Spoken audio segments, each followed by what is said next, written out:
आप सभी से निवेदन किया जाता है कि आज तक लघु सिद्धांत कौमुदी की पढ़ाई गई सभी 14 कक्षाओं को पढ़ने के अनंतर ही इस कक्षा को पढ़ें, तभी यह कक्षा आपको समझ में आएगी। ओम श्री परमात्मने नमः। ओम श्री गुरुभ्यो नमः। ओम श्री भवद्भ्यो नमः। देववाणी संस्कृतम ई गुरुकुलम यूट्यूब चलदृश्यम प्रति भवतां सर्वेषां हार्दिकं स्वागतम। मित्रों, आज हम लघु सिद्धांत कौमुदी की 15वीं कक्षा को पढ़ने जा रहे हैं। तो मित्रों, गत पाठ में हमने संधि को पढ़ा, इको यणचि संधि को विस्तार रूप से। लघु सिद्धांत कौमुदी के अंदर जितना भी विस्तार बताया गया है, उस सभी विस्तार को हमने जान लिया कि इको यणचि संधि के अंदर क्या क्या सूत्रों का सहयोग लेना पड़ता है, किन किन नियमों को घटाना पड़ता है, और फिर इको यण हो जाता है कहां कहां। राइट। अब हम आचार्य वरदराज महाराज जी के अनुसार संधि प्रकरण में ही आगे एक नई संधि को पढ़ने चलते हैं। आचार्य वरदराज महाराज जी कहते हैं कि देखो, अब मैं दूसरी संधि पढ़ाने के लिए जा रहा हूं आचार्य पाणिनि जी की। उसके लिए कहते हैं लघु सिद्धांत कौमुदी में 22वां सूत्र एचो यवायावह, अष्टाध्यायी के 6वें अध्याय के प्रथम पाद का 78वां सूत्र है, 78। आइएगा, अब इसकी पहले हम थोड़ी सी सर्जरी कर लेते हैं, फिर आचार्य वरदराज महाराज जी ने इसका क्या अर्थ किया है वो अर्थ को समझेंगे। राइट। देखिएगा, ए चाह षष्ठी विभक्ति एक वचनांतम आय वायावह प्रथमा विभक्ति बहुवचनांतम। हमने पदों को तोड़ दिया। राइट। अब इस पद की भी सर्जरी करते हैं, इसमें समास है, तो समास देखते हैं हम। आइएगा, देखिएगा, ऐच अवच आयच आवच इति आय वायावह इतरेतर योग द्वंद्व समासः। ये इतने पद हैं इसके अंदर, आय अव आय और आव। ये समास आपको बता दिया, सरल समास है, इसमें कोई भी कठिनाई नहीं है। अब हमने देख लिया ये षष्ठंत है और ये प्रथमांत बहुवचन है। अब इसको हटा देते हैं। आचार्य वरदराज महाराज जी इसका क्या अर्थ करते हैं उसको देखते हैं। देखिएगा, ए चाह क्रमाद आय अव आय आव एते स्युः अचि। इसका अर्थ है ए चाह, एच प्रत्याहार है। इसमें कौन से वर्ण आते हैं एच में? ए, ओ, आई, आउ। राइट। ये 4 वर्ण आते हैं एच के अंतर्गत। तो कहते हैं ये चाह क्रमात्, माने 1 2 3 4 क्रम से क्या होता है? आय अब आय आव एते स्युः अचि परतः। ये 4 आदेश कह रहे हैं, आय अव आय और आव। एते माने ये, स्युः माने होने चाहिए, करने चाहिए। कब? अचि परतः। ऊपर से इको यणचि से ऊपर से अचि की अनुवृत्ति आ रही है, तो स्वर के परे रहते, कोई भी स्वर हो उसके परे रहते। अब ये क्रमात् कहा, क्रमात् कहां से आई बात? इस सूत्र में तो ऐसा कहा नहीं कहीं। इसमें तो ये कह दिया ये चाह आया वायावह ये होते हैं, तो आचार्य वरदराज महाराज जी पाणिनि महाराज जी का आगे का सूत्र देख रहे हैं एक, कि आचार्य पाणिनि ने एक सूत्र कहा है अष्टाध्यायी में, वह सूत्र क्या है उसको भी देखते हैं कि क्रम से कैसे होगा। ठीक है, फिर हम देखते हैं। कहते हैं ये सूत्र है यथा संख्यम अनुदेशः समानाम।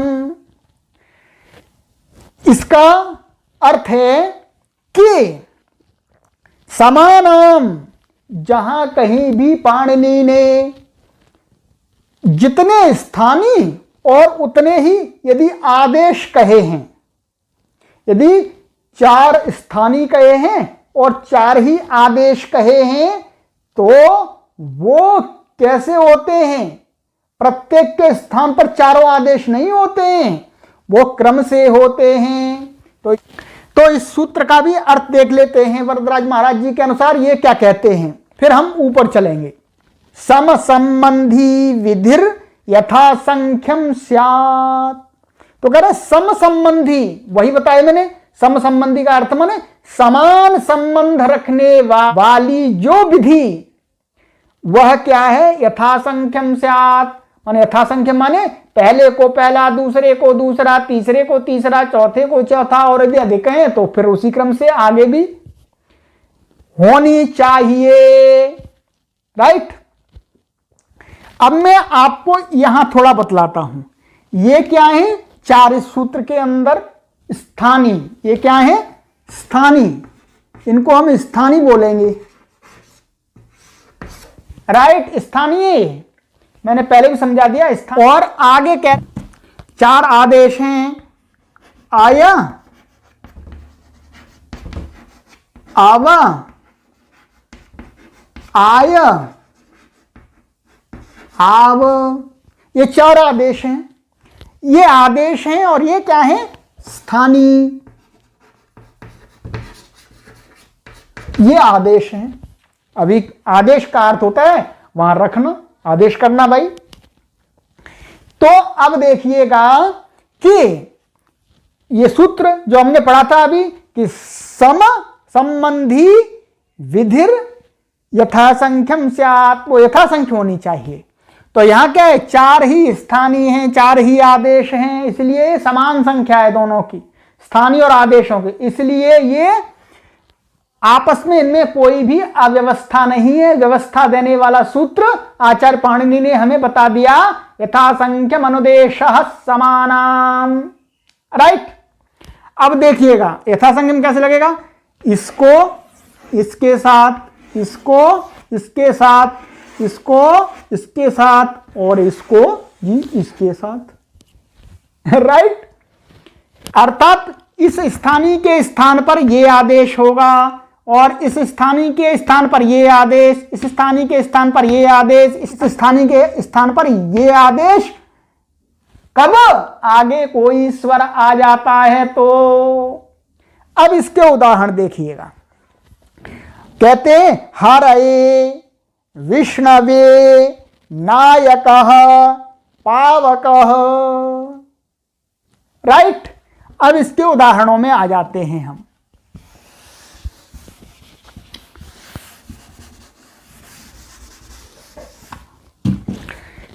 हरये, ये हमें बनाना है। राइट।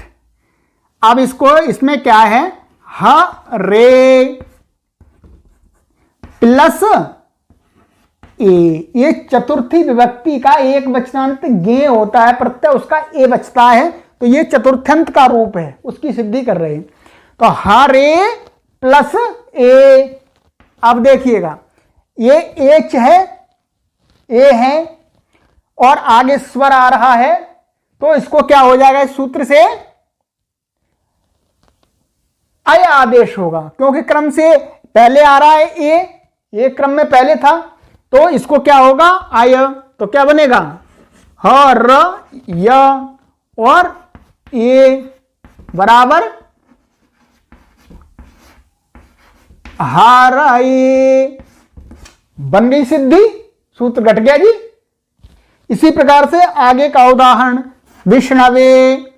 अब इसमें भी ऐसा ही है, विष्णु, विष्णु प्लस ए। तो यहां पर भी यहां ओ है तो ओ को वहां क्या होगा क्रम से अब आदेश होगा तो क्या बनेगा विष्णु,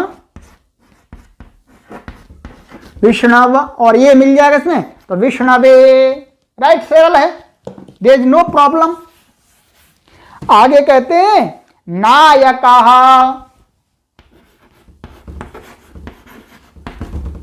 अब इसमें क्या है नई प्लस ये अकह, ये प्रत्यय है एक।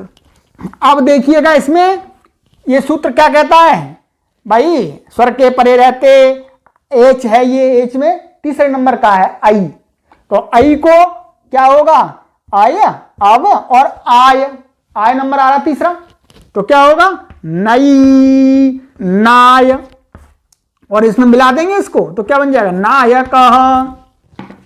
सरल, वेरी नाइस। आगे देखिएगा पावकः, अब इसी प्रकार से यहां पर है पौ प्लस आकः, तो क्या बनेगा ये यहां पर ए बी एच है, एच का अंतिम है औ, और इसमें अंतिम कौन सा है आव, तो क्या बनेगा पाव, और इसमें मिला देंगे तो क्या बनेगा जी पावकः। राइट, बन गया। इसी प्रकार से और भी अन्य उदाहरणों को आप लेकर के घटा सकते हैं। आइए मैं आपको और भी उदाहरण दे देता हूं, देखिएगा जैसे शयनम, तो शे प्लस अनम क्या बनता है श, ए को क्या होगा आय, इसमें मिला देंगे तो क्या हो जाए शयनम। राइट, और लीजिएगा इसी प्रकार से नयनम, तो ने प्लस अनम बराबर क्या हो जाएगा ने को नय, और मिला देंगे अनम तो नयनम। राइट, और लीजिएगा चयनम, चे प्लस अनम। हम बहुत सारे उदाहरण दे देंगे आपको, आपकी बुद्धि में ऐसे बैठा देंगे आप कभी भूलेंगे ही नहीं। किसी भी परीक्षा में आप उत्तीर्ण होंगे, चाहे आप हो कक्षा 6 में, चाहे आप हो कक्षा एमए में। तो यहां पर भी छे को क्या हो गया चय, और मिला दिया चयनम। राइट, अब आगे और देखिएगा शयानः, सोता हुआ, तो शे प्लस आनः, ये शानच प्रत्यय का है। राइट, क्या हो जाएगा तो ए को आय तो श यानः। राइट, बहुत आनंद आ गया जी। और भी उदाहरण दे देता हूं एक दो आपको। पवनः, माने पवना मीन्स वायु, वायु, तो पवनः का पो प्लस अनः, तो पो को क्या हो जाएगा अब तो पव मिल जाएगा पवनः। ऐसे ही आगे है भवनम, तो भो प्लस अनम भवनम, तो यहां भो को अब हो जाएगा तो क्या बनेगा व और अनम मिल गया भवनम। ये बन गया जी आपका घर। अब अच्छे से इसमें घर में रहिएगा, शांति से भगवान का ध्यान कीजिएगा इस घर में बैठ करके भवनम। राइट, तो इस प्रकार से और भी हजारों उदाहरण आप इससे बना सकते हैं। अब आपको एक प्रक्रिया बता दी गई संधि की, तो ये आज हमने एचो यवा यावह सूत्र से जो संधि होती है उसको पढ़ा है, और अयादि संधि के लिए आगे और भी सूत्र हैं, उनको आगे की कक्षा में पढ़ेंगे। अच्छी प्रकार से क्रम से वीडियो को देखिएगा तभी समझ में आएगा। आप उठा के इधर की उधर देखेंगे तो कुछ भी समझ में नहीं आएगा, फिर आप कहेंगे जी गुरुजी को पढ़ाना नहीं आता, परंतु वास्तव में क्या है, गुरुजी को पढ़ाना आता है परंतु आपको देखना नहीं आता है, इसलिए देखना सीखें। अस्तु अत्रैव विरमामः, पुनः शीघ्रं मिलामः। सर्वेभ्यो नमो नमः।